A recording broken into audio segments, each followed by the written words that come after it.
what's up, you guys? This is Vikki Tobak, and you're watching VVIP.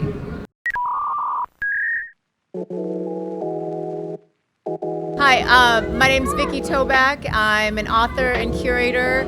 My new book, Ice Cold, Hip Hop History of Jewelry, is out now, and previously I wrote Contact High, A Visual History of Hip Hop. I love Soul.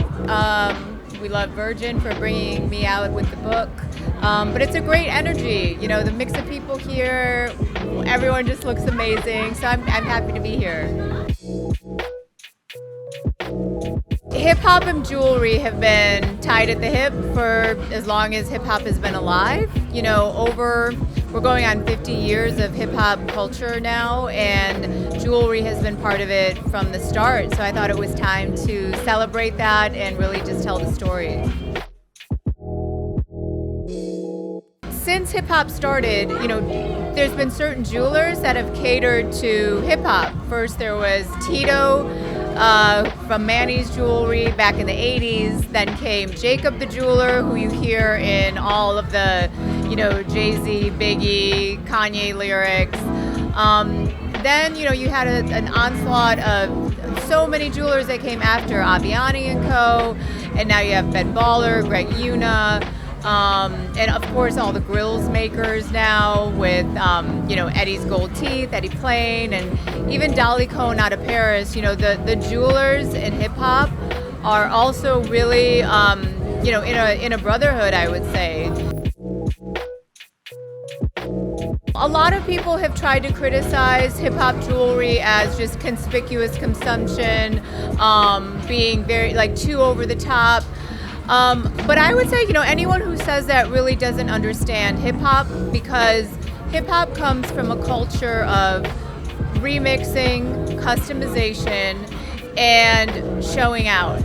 So that's a big story. That's a story of the American dream. That's the story of making it. That's the story of transcending your circumstances, which is something that, you know, any kid around the world, not even just a rapper, can understand. So you have to understand this jewelry in the context of the culture, and then you'll understand that it's much bigger than just conspicuous consumption.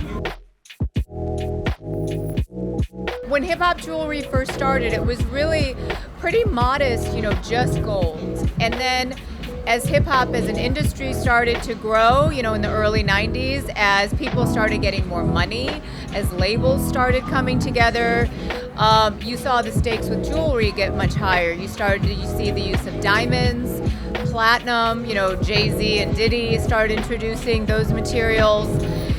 And you can kind of trace the history of it. You know, Pharrell and Gucci Mane came in and they started using colored gemstones, enamel, you know, really interesting different link styles that started getting bigger and different. Grills started getting, you know, more than just the plain golds. So it really, you know, from the 80s to the 90s to the 2000s and to current day now, where sky's the limit, you've seen the styles really evolve. It's been super cool.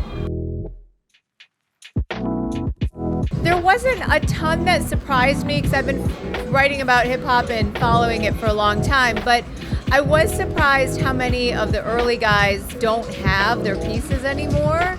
You know, they've been lost on a tour bus, or, you know, grills were put in a pocket and then never, you know, dry cleaners, you know, left on a plane. And so, you know, a lot of those early pieces are kind of out there somewhere, not with their rightful owners. So that surprised me a little bit. You know, it's about identity and style. I mean, there's certain link styles, like the big dookie ropes, the big, you know, the Cuban links, all of that are associated with hip hop. So hip hop jewelry has a certain style, and you're really starting to see it a lot in the luxury brands now too, with Tiffany and Cartier.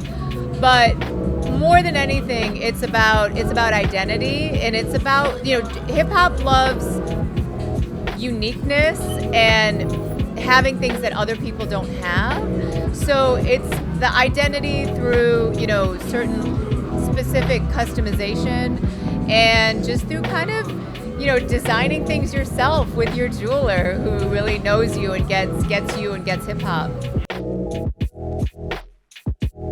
I think the future of hip hop jewelry is really anything goes.